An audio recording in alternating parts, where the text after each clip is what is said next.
ఉన్న బంగారాన్ని విడిపించి ఆ రోజు ఆన్లైన్ రేటుకే మేము కొంటాం. Sharma gold company. నమస్కారం, సుమన్ టీవీకి స్వాగతం. ప్రస్తుతం మనతో పాటు ఉన్నారు శ్రీ విద్య ఉపాసకులు, ఆస్ట్రో వాస్తు ఎనర్జీ నిపుణులు జయప్రద గారు మనతో పాటు ఉన్నారు. మనకున్నటువంటి 27 నక్షత్రాలు, ఆ నక్షత్రాల్లో పుట్టినటువంటి వారి గుణగణాలు ఏ రకంగా ఉంటాయి, వారు ఎటువంటి నియమాలను పాటిస్తే లైఫ్ లాంగ్ అంతా కూడా వాళ్ళు ఆనందంగా జీవించే అవకాశం ఉంటుంది, ఈ విషయాలన్నీ కూడా మేడం అడిగి తెలుసుకుందాం. అమ్మ నమస్కారం. నమస్తే అమ్మ, శ్రీమాత్రే నమః. అమ్మ, విశాఖ నక్షత్రం వాళ్ళ లక్షణాలు ఏ రకంగా ఉంటాయి, వారి గుణాలు చూడటానికి ఎలా ఉంటాయి, వాళ్ళు ఎటువంటి నియమాలు పాటించుకుంటే లైఫ్లో ఇంకా అభివృద్ధిలోకి వచ్చే అవకాశం ఉంటుంది, ఈ నక్షత్రానికి అధిపతి ఎవరంటారు? విశాఖ నక్షత్రంలో పుట్టిన వాళ్ళకి చాలా స్వేచ్ఛగా ఉండే మనుషులు వీళ్ళు. విశాఖ అంటే స్వేచ్ఛ అని అర్థం వీళ్ళకి.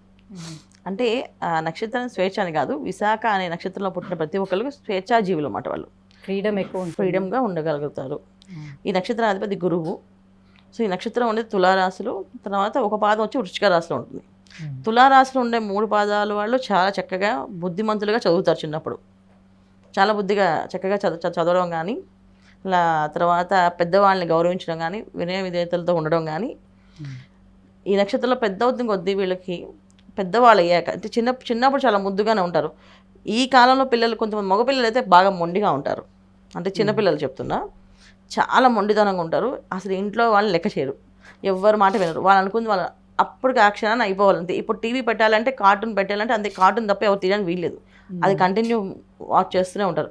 వాళ్ళు ఏదో గేమ్స్ ఆడుతుంటారు కానీ టీవీ సౌండ్ వాళ్ళకి వినిపించాలన్నమాట. సో అలా రకంగా ఒక విధంగా చెప్పాలంటే ఇంట్లో వాళ్ళకి చిన్నపిల్లలుగా ఉన్న వాళ్ళని టార్చర్గా కనిపిస్తారు. అమ్మ వీళ్ళు పట్టుకోలేకపోతున్నాం, వీళ్ళని అసలు ఆపలేకపోతున్నాం, ఎత్తుకోలేకపోతున్నాం, అసలు వినట్లేదు, తినట్లేదు అనేది ఎక్కువగా ఉంటుంది. సో వన్స్ వీళ్ళు పెద్దవాళ్ళు అయిన తర్వాత వీళ్ళ నాలెడ్జ్ అనేది చాలా హై నాలెడ్జ్ అన్నమాట. చూడ్డానికి చాలా సామాన్యంగా కనిపిస్తారు, వాళ్ళకి ఏం తెలుసులే అని చెప్పేసి, కానీ చాలా విషయాలు చక్కగా చెప్తారు అనమాట. ఏదైనా అడిగితే, క్వశ్చన్ అడిగితే ఆన్సర్ గట్టిగానే ఇస్తారు, గట్టిగానే మాట్లాడతారు. కొంతమంది కొంచెం ఈ వృశ్చిక రాశిలో ఎవరైతే ఉన్నాయో నక్షత్రం 4వ పాదం ఉందో, ఈ నక్షత్రాలకు బాగా మొండిగా కూడా ఉంటారు. గట్టిగా సమాధానం చెప్పడం కానీ, నేను ఇంతే అని చెప్పడం కానీ, రూల్స్ రెగ్యులేషన్స్లో వాళ్ళు ఫాలో అవ్వడం కానీ, ఇవన్నీ ఎదురు వాళ్ళతో ఫాలో చేయించడం కానీ ముందు ఉంటారు ఈ నక్షత్రం వాళ్ళు. అయితే ఆడవాళ్ళు ఏ రకంగా ఉంటారు ఈ నక్షత్రం? ఆడపిల్లల విషయం వచ్చినప్పుడు కొంచెం డిఫరెంట్ ఉంటారు. మగవాళ్ళు కొంచెం పద్ధతిగా ఉంటారు, ఆడపిల్లలు కొంచెం ఫ్రీడమ్గా ఉంటారు. అంటే ఈ కాలంలో అయితే వాళ్ళు ఫ్రీడమ్ అని అనాలి. ఎందుకంటే చిన్నప్పటి నుంచి అయితే మామూలుగా అయితే మామూలుగా ఒక 40 years బ్యాక్ ఇలా ఉంటే ఒప్పుకునేవాళ్ళు కదా ఆడపిల్లల్ని. కానీ ఇప్పుడు ఆడపిల్లలు అందరూ ఎలా ఉంటారంటే మా ఇష్టం వచ్చినట్టు ఉంటాం, ఒక పద్ధతిగా. అబ్బాయిలతో సమానంగా ఫ్రీడమ్ కోరుకుంటున్నారు. అబ్బాయిలతో సమానంగా కాదు, అబ్బాయిలకి మించిన ఫ్రీడమ్ ఉంటుంది ఈ నక్షత్రంలో వాళ్ళకి.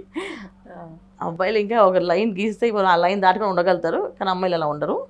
విశాఖ నక్షత్రంలో ఆడపిల్లలు ఎంత గట్టిగా స్ట్రాంగ్గా మాట్లాడతారంటే, అసలు అత్తగారింట్లో అయినా పుట్టింట్లో అయినా వీళ్ళదే పై చేయి, వాళ్ళు అనుకుంది చేయాలి.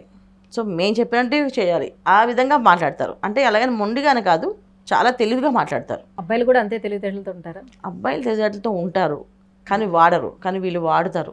పిల్లలు ఆడపిల్లలు వాడతారు. అబ్బాయిలు తెలివితేటలు ఉన్నా వాళ్ళు పాపం ఇక్కడ చెప్తే వీళ్ళు ఏమనుకుంటారో, ఎలాగా రిసీవ్ చేసుకుంటారో, ఏ రకంగా ఇబ్బంది పెడతామో ఒకవేళ మనం అని ఒక క్షణమైనా ఆలోచిస్తారు. అమ్మాయిలు అయితే అలాంటి మొహమాటం ఏం లేదు, చక్కగా వాళ్ళు అనుకున్న తెలివితేటలను చెప్పేసి మాకు ఇలాగే ఉండాలి, అది డే 1 నుంచి అలాగే ఉంటారు. డిపెండెంట్గా ఉంటారా? అంటే ఇండిపెండెంట్, స్వేచ్ఛ, ఎవరి మీద డిపెండ్ అవ్వరు నన్ను వీళ్ళు.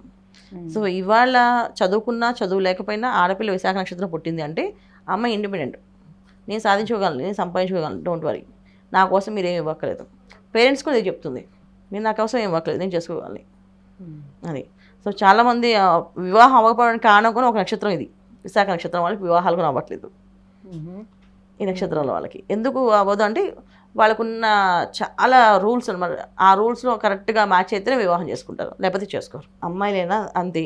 అబ్బాయిలు కాస్త వింటారు, మీరు చెప్పిందాలు మీరు అడిగే అబ్బాయిలు అలా ఉంటారు. అబ్బాయిలు ఉంటారు, 90% అబ్బాయిలు ఉంటారు, 100% అమ్మాయిలు ఉంటారు. సో వాళ్ళు 10% కొంచెం విషయాలు వింటారు. ఓకే, అమ్మ చెప్పింది సరే, నాన్న చెప్పారు, నాన్న కోసమో అమ్మ కోసమో లేకపోతే వాళ్ళ ఫ్రెండ్స్ కోసమో ఎవరికో ఒకరి కోసం డిపెండ్, వాళ్ళ కోసం నేను చేస్తాను అనే ఫీలింగ్ ఉంటుంది.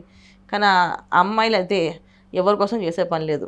మరి ఆరోగ్య విషయంలో ఎలా ఉంటుంది వాళ్ళు?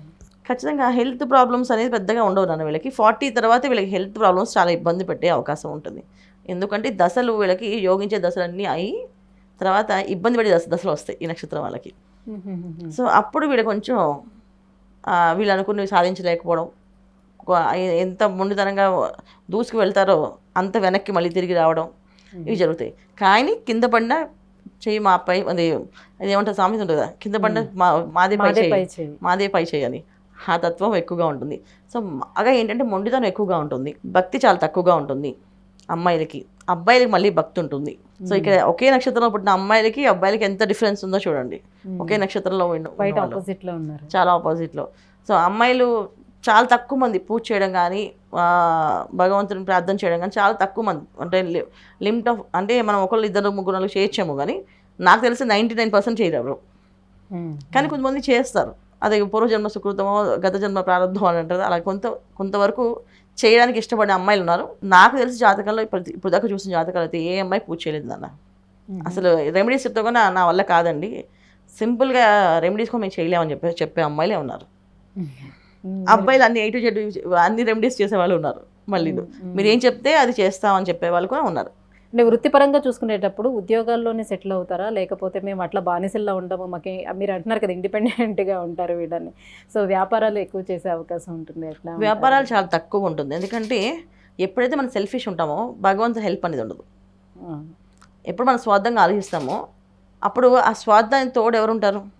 మనమే ఉంటాం.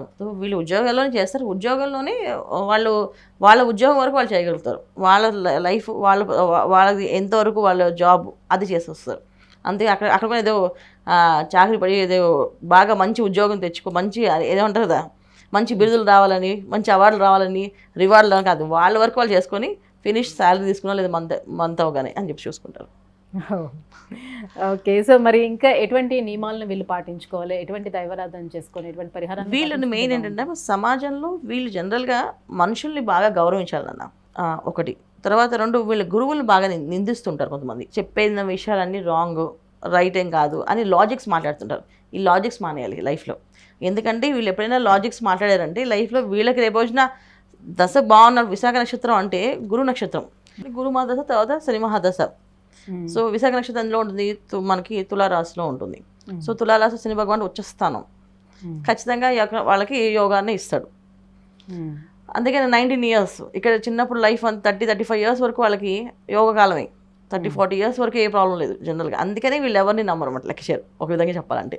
సో లైఫ్లో ఏదైనా కష్టం వస్తేనే కదా మనం భగవంతుని ప్రార్థన చేయడం కానీ, ఎవరినైనా పెద్దవాళ్ళ మాట వినడం కానీ, ఏం చేయాలని అడగడం కానీ చేస్తాం కదా. సో వీళ్ళకి అక్కడి దాకా రాదు కనుక వీళ్ళు దేనికి లెక్క చేయరు.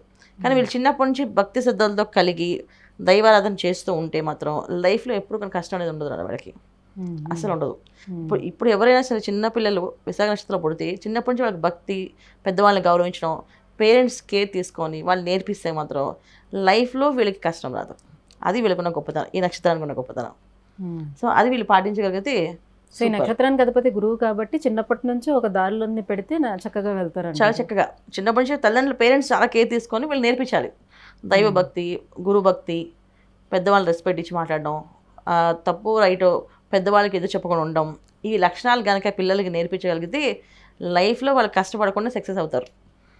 అది యోగమైన కాలం. అంటే చాలామందికి జనరల్గా నక్షత్రం గురు నక్షత్రం అయినప్పటికీ నక్షత్రానికి ఉండే రాశి లక్షణాలు కూడా ముందు రావాలి కదా. సో ఎప్పుడైతే ఆ రాశి శని భగవాన్ అక్కడ ఆ రాశిలో ఉచ్చి పొందుతాడో మంచి సూపర్ వెళ్ళే అవకాశం ఉంది, వీళ్ళ లైఫ్ చాలా హ్యాపీగా వెళ్తుంది.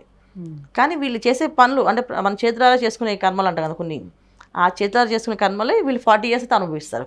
చిన్నప్పుడే అనుభవించరు.